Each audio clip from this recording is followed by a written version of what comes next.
नमस्कार बच्चों, मेरे YouTube channel science teaching RBC में आपका स्वागत है। आज देखोगे मैं कक्षा 10th में विज्ञान पढ़ाऊंगा। जो टॉपिक है प्रकाश, पाठ नंबर 9। और प्रकाश का चैप्टर चल रहा था, आपको सभी को पता है। मैं पिछले अध्याय में पढ़ा चुका हूँ अपवर्तन गोलीय दर्पण है उसके अपवर्तनांक। अब उसका मैं पढ़ाऊंगा अपवर्तनांक। अपवर्तनांक क्या होता है, अब देखो।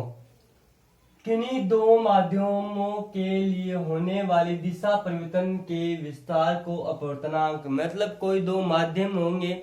मान लो मेरे पास एक दर्पण है, देखो ये मान लो मेरे पास ये दर्पण है, ठीक है। इस दर्पण में मैं क्या करता, दर्पण है या कुछ भी मान लो, कोई भी जो चमकीली वस्तु होती है वो मान लो। अब मान लो मेरे पास ये दर्पण है, ठीक है।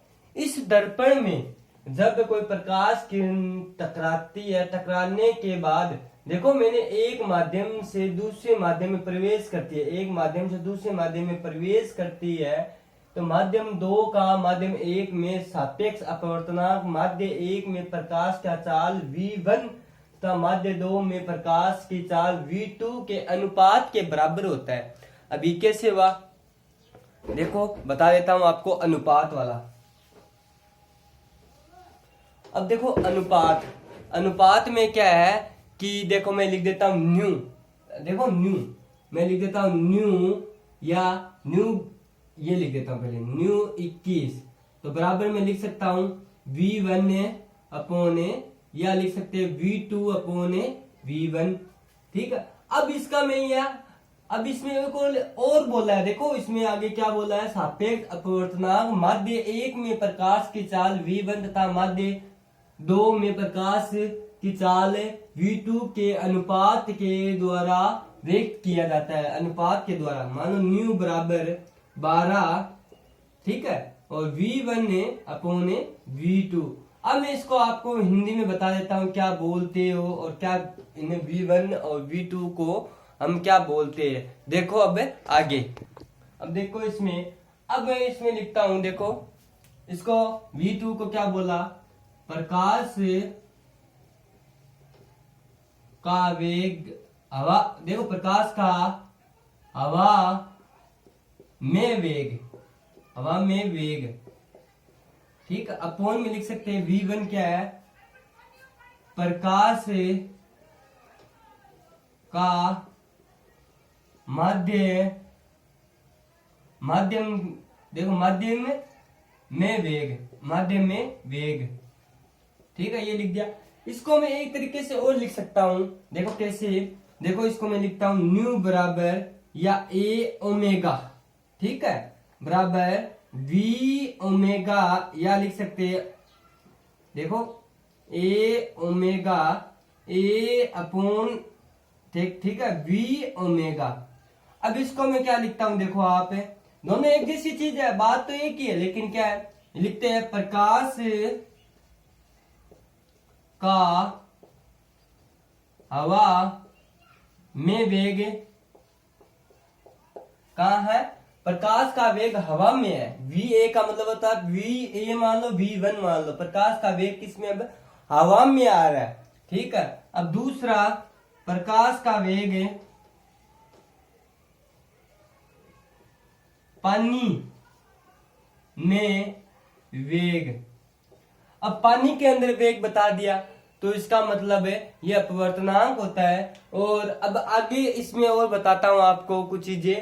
अब देखो वापस रिपीट कर रहा हूं, प्रकाश का हवा में वेग, प्रकाश का माध्यम में वेग, प्रकाश का हवा में वेग और प्रकाश का पानी में वेग हमें बताया गया है। अब आगे देखेंगे इसमें कुछ और, अब देखो आगे इसमें कुछ चीजें और बताता हूं, जिसके अपवर्तनांक कितने पॉइंट में होते हैं और कितना उनका निर्वात में होते हैं। अब देखो इसमें आगे, यदि माध्यम 1 मान लो मैंने v1 बताया था, माध्यम मतलब वेग, v1 निर्वात या वायु है, तब माध्यम 2 का अपवर्तनांक निर्वात के सापेक्ष माना जाता है। किसके सापेक्ष, निर्वात के सापेक्ष। यदि माध्यम का निरपेक्ष अपवर्तनांक कहलाता है, अपवर्तनांक माध्यम की प्रकृति, घनत्व एवं प्रकाश के रंग तरंग दैर्ध्य पर ही निर्भर करती है। अब किस किस पे करती है? देखो सबसे ज्यादा बैंगनी रंग की होती है और फिर होती है लाल रंग की। अब देखो बैंगनी रंग के प्रकाश के लिए अपवर्तनांक सबसे अधिक होती है। अपवर्तनांक क्या होती है? क्योंकि बैंगनी रंग कहीं भी देखो सबसे पहले दिखा है, फिर उसके बाद होती है लाल रंग के लिए अपवर्तनांक सबसे कम होती है। अब प्रकाश में वो जो रेड जो लाल रंग होता है वो कम दिखाई देता है, क्योंकि रात को आप देखते हो, सभी देखते हो, जब ट्रेन जाती है या ट्रेन के वगैरह, जैसे रात ट्रेन, अब जैसे ट्रेन चलती है पटरियों पे तो हम लाल कपड़ा दिखाने पर वो रुक जाती है, क्योंकि लाल रंग का जो अपवर्तनांक होता है वो सबसे कम होता है और ज्यादा दिखाई देता है, इसलिए इसको हमें अपवर्तनांक सबसे कम बोला जाता है। अब देखो मैंने कुछ चीजें बता लिखी है जिसके अपवर्तनांक किस किस चीज के सबसे ज्यादा, सबसे कम और क्या होता है। अब देखो निर्वात, निर्वात मतलब वायुमंडल, वायुमंडल होता है वो निर्वात कहलाता है। क्या होता है? जो वायु का जो हमारे ऊपरी परत है, जो वायुमंडल की ये परत है, इसको निर्वात बोलते हैं। इसका अपवर्तनांक 1 होता है। वायु का अपवर्तनांक 1.0003 होता है। पानी का अपवर्तनांक होता है 1.33। अरे ये क्वेश्चन 1 नंबर में क्वेश्चन पूछ सकता है कि पानी का अपवर्तनांक कितना होता है, तो आप बता सकते हो 1.33। ठीक है। अब आपको या केरोसिन का पूछ ले 1.44, या कांच का निर्वात में पूछ ले 1.50। गैलेर्सिन पदार्थ, देखो गैलेर्सिन आप जानते हो, गैलेर्सिन के बारे में आपने पढ़ा भी है, मैंने पीछे बताया। गैलेर्सिन होती क्या है? जब हम साबुन बनाते हैं तो उसके ऊपर एक परत आती है, उसको गैलेर्सिन बोलते हैं। क्या बोलते हैं? गैलेर्सिन, जो हम यूज करते हैं हमारे चेहरे के लिए, फेस के लिए। अब देखो तारपीन, तारपीन कुछ नहीं, तारपीन का तेल होता है जो हम तारपीन बोलते हैं। इसका निर्वात में 1.47 होता है। कार्बन डाई, कार्बन डाई मतलब गैस, ठीक है, समझ गए? कार्बन डाई गैस होती है, इसका निर्वात में होता है, अब अपवर्तनांक होता है 1.64। सल्फाइड का भी इतना ही होता है। हीरा, हीरा का सबसे कम अपवर्तनांक देखो 2.42। एल्कोहल 1.36। एल्कोहल कहीं भी आपके जो राजस्थान बुक में नहीं मिलेगी, ये मेरे अपनी तरफ से लिख के बताया। एल्कोहल का 1.36 ये पूछ सकता है एग्जाम में आप। अब देखो पूर्ण आंतरिक परावर्तन क्या है? पूर्ण आंतरिक परावर्तन। अब देखो एक उदाहरण बता देता हूं आपको। उदाहरण क्या है? सूर्योदय से कुछ पहले एवं सूर्यास्त से कुछ समय पश्चात सूर्य का दिखाई देना, मतलब लाल दिखाई देना, मतलब साफ दिखाई देना, जैसे एकदम लाल दिखाई देता है, गोल। अब ये किस कारण दिखाई देता है? जब सूर्य उदय होता है, देखो उदय या अस्त कुछ भी मान लो आप, ठीक है, उदय होता है तो ये हमें आभास, देखो ये हमें आभास होता है, आभासी, ठीक है, ये क्या होता है? आभासी। और ये क्या है? क्षैतिज, ठीक है। सूर्य उदय मान लो, सूर्य अस्त मान लो, सूर्य उदय, और इधर लिख देता हूं क्षैतिज, ये आभासी, ठीक है। इधर में सूर्य अस्त, और ये क्या है जो हम लिखेंगे? ये वास्तविक,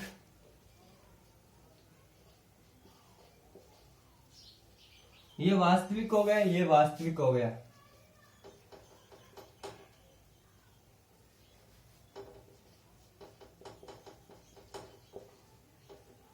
और ये सूर्य,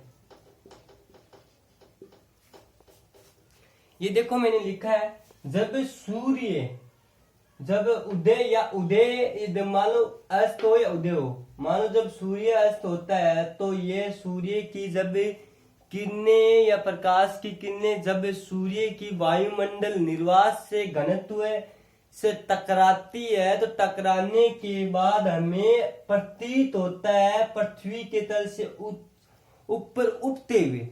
तो इसकी किरणें है जो हमें पूर्ण रूप से नहीं दिखाई देती। पूर्ण रूप से मतलब जो किरणें इसकी आती है वो यहाँ निर्वात में टकराती नहीं है, जिसके कारण ये सूर्य उदय होने व अस्त होने के कारण ये 36 दिशा में जो वायुमंडल से टकराता है, जब इसकी प्रकाश किरण वायुमंडल में टकराने के पश्चात जो हमें आभास होता है, हम खड़े यहाँ है, ठीक है, खड़े तो हम यहाँ है, लेकिन दिखाई कहाँ देता है, यहाँ, क्योंकि ये हमें आभास होता और लाल रंग दिखाई देता है। इसी कारण से ये सूर्य उदय से कुछ पहले और सूर्यास्त से कुछ समय पश्चात सूर्य का दिखाई देना। अब देखो पूर्ण आंतरिक परावर्तन क्या होता है? अब देखो पूर्ण आंतरिक परावर्तन क्या होता है? पूर्ण आंतरिक परावर्तन क्या होता है? देखो अब देखो मैं कुछ चीजें बता रहा हूँ, स्टेप बता रहा हूँ, स्टेप देखो ये पानी है, ठीक है, ये कोई मान लो अभिलंब है, ये क्या है, सघन माध्यम,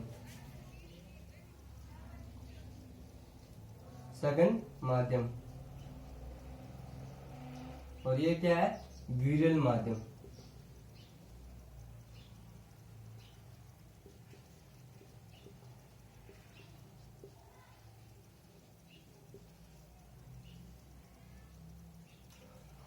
अब विरल माध्यम ये आपतित किरण, ये तो अपवर्तित किरण, ये आपतन किरण। देखो पूर्ण आंतरिक की परिभाषा बता देता हूं। जब सघन माध्यम से विरल माध्यम में आप अपवर्तित किरण, आपतन किरणें, जब देखो अपवर्तित किरण कौन सी है, ये मतलब आने वाली, क्या अपवर्तित किरण, जिसे हम आर से दर्शाते हैं, किससे दर्शाते हैं, आर से, अपवर्तित किरण,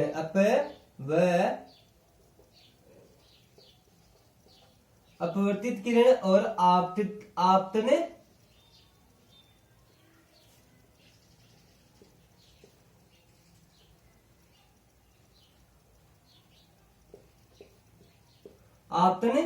किरण।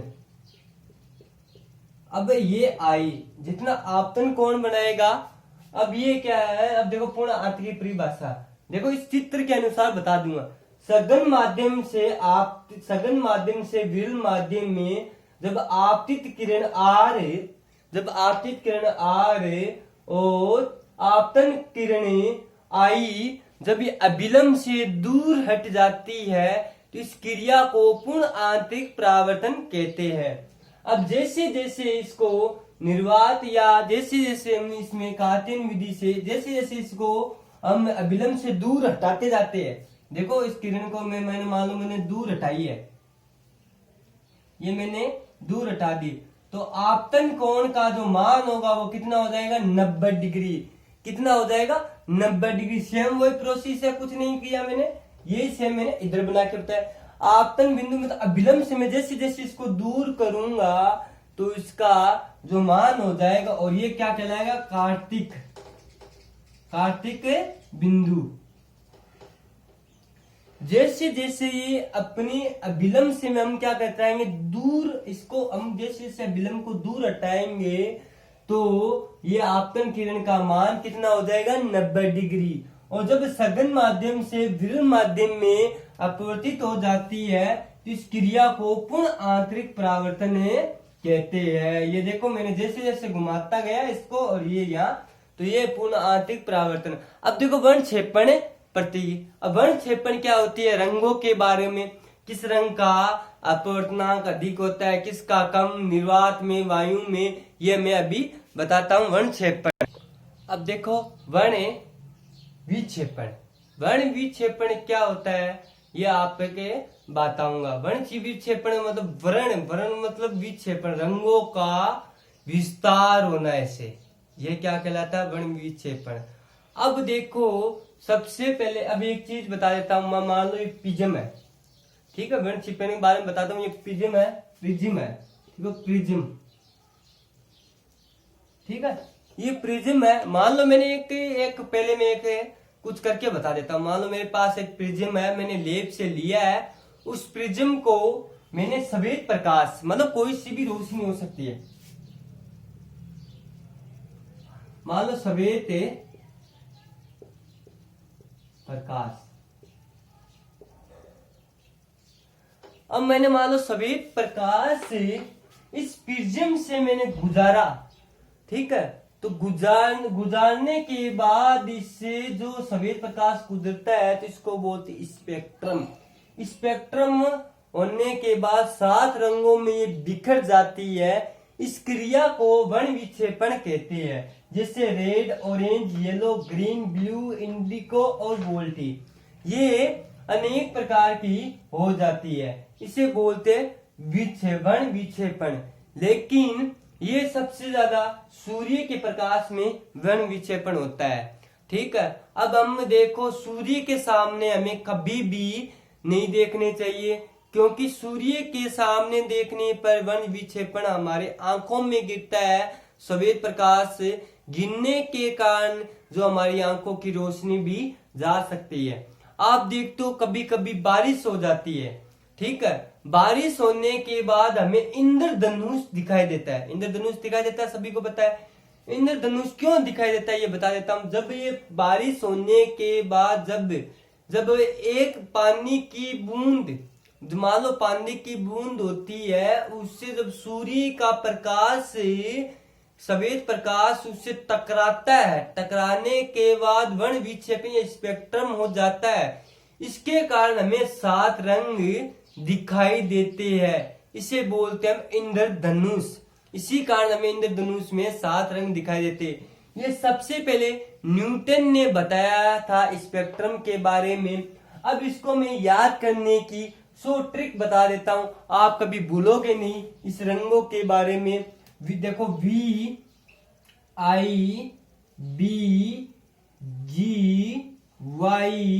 OR, ठीक है, इसको हम क्या बोलते हैं, विभोर, ठीक है, इसका क्या बनेगा, विभो। देखो VIBGYOR।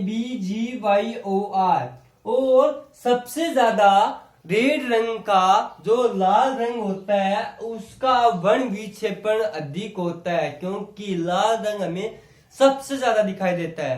तभी तो हम लाल रंग देख लो, कभी भी कहीं भी खतरे के निशान होता है, जैसे बिजली का कोई खंभा लगा होगा या कोई मान लो कुछ भी खतरे का निशान या कोई भी आगे खतरा हो, तो उसके लिए हमें रेड रंग का प्रयोग किया जाता है। सबको पता है ना। या सड़क पे आप जाते इधर उधर जाते देखते हो रोड पे, रोड क्रॉसिंग या चौराहे पे कहीं भी रेड लाइट का मतलब होता है रुकना। रेड लाइट क्या हमें साफ स्पष्ट दिखाई देती है, पर बैंगनी रंग का भी उतना इससे कम होता है। प्रवर्तनांक सबसे ज्यादा, लेकिन रेड रंग का प्रवर्तनांक कम होता है। ये आपका वर्ण विक्षेपण हुआ कंप्लीट। कल आपको बताऊंगा लेंस के बारे में, जो कल ये चैप्टर आपका कंप्लीट हो जाएगा। और इस चैप्टर कंप्लीट होने के बाद जो चैप्टर आपको पढ़ना है, मेरे यूट्यूब चैनल है उसमें कमेंट करके बता देना, मैं आपको वो चैप्टर पढ़ा दूंगा। और प्लीज रिक्वेस्ट आपसे मेरे यूट्यूब चैनल को जो साइंस टीचिंग RBC है, जो यूट्यूब चैनल को सब्सक्राइब एंड बेल आइकन को प्रेस कर देना, जो मेरे न्यू नोटिफिकेशन है मिल सके। और आप देखो इस चीजों में मैंने बता रहा हूँ, जो चीज आपको नहीं समझ में आती मुझे मेरे कमेंट बॉक्स में लिख के बता देना, मैं आपको अलग वीडियो बना के अलग बता सकता हूँ। कुछ चीजें इसके बारे में और भी बता सकता हूँ, जैसे हिंदी में, अगर इसको हिंदी में और बता सकता हूँ, अगर आप चाहते हैं तो हिंदी में और बताता हूँ आपको हिंदी में क्या। अब देखो आगे मैं बता देता हूँ, जैसे मैंने कुछ लाइन लिखी है। देखो VIBGYOR, बेजानी हैप्पी नाला, लाल, देखो लाल भी, नीला, पीला, हरा, नीला, दिगजारंगी और बैंगनी, ये सब कलर होते हैं। ये 7 कलर की पट्टिका में पीला रंग होता है, उसको हम मेन जो मोस्ट माध्यम माना जाता है, ठीक है। अब आप देखोगे इस चीज को, आप इस पट्टिका ये 7 रंग दिखाई देते हैं, ये भी इंद्रधनुष में भी दिखाई देते हैं, आप सभी को पता है। अब देखो आगे अब मैं कल पढ़ाऊंगा आपको गोलीय लेंस के अपवर्तनांक या एक इसी कारण। और देखो मैं वर्ण विक्षेपण के बारे में, अपवर्तनांक के बारे में मैंने कुछ बताया था, जो शुरू से आपको रिपीट कर देता हूं। अपवर्तनांक के बारे में मैंने आपको बताया था सी सघन माध्यम में जब देखो अपवर्तनांक एक माध्यम से दूसरे माध्यम में जब अपवर्तनांक होता है तो V1/V2 से अनुपात के बराबर होता है। ठीक है, इसके बाद मैंने पूर्ण आंतरिक परावर्तन बताया था। पूर्ण आंतरिक परावर्तन क्या होता है? सघन माध्यम से मृदुल माध्यम में जब आपतित किरणें आप देखो अपवर्तन किरण आपतित किरणें से अभिलंब से दूर हट जाती है, इसको पूर्ण आंतरिक परावर्तन बोलते हैं। अब वर्ण विक्षेपण क्या होता है? जब सफेद प्रकाश किरण किसी प्रिज्म से या पानी के दरवे से गुजरती है तो गुजरने के बाद वो स्पेक्ट्रम होता है, स्पेक्ट्रम कहलाता है। इससे हमें 7 रंग दिखाई देते हैं, इसे वर्ण विक्षेपण कहते हैं। इसको सबसे पहले जो इसकी खोज की थी वो न्यूटन ने की थी, जो इसने, और ये भी सेम इंद्रधनुष में भी होता है। जब पानी की बूंद से जब सूर्य के प्रकाश सफेद प्रकाश का वर्ण विक्षेपण होता है तो हमें इंद्रधनुष से दिखाई देता है। प्लीज रिक्वेस्ट आपसे हाथ जोड़ के मेरा यूट्यूब चैनल आगे शेयर करना, जो किसी का भविष्य बन सके, और मेरा साइंस टीचिंग RBC जो मेरे यूट्यूब जो साइड में एक बेल आइकन प्रेस है जो दबा देना और सब्सक्राइब कर देना, जो मेरे न्यू और बेल आइकन को दबाने से आपको न्यू वीडियो मिल सके। गुड बाय बच्चों।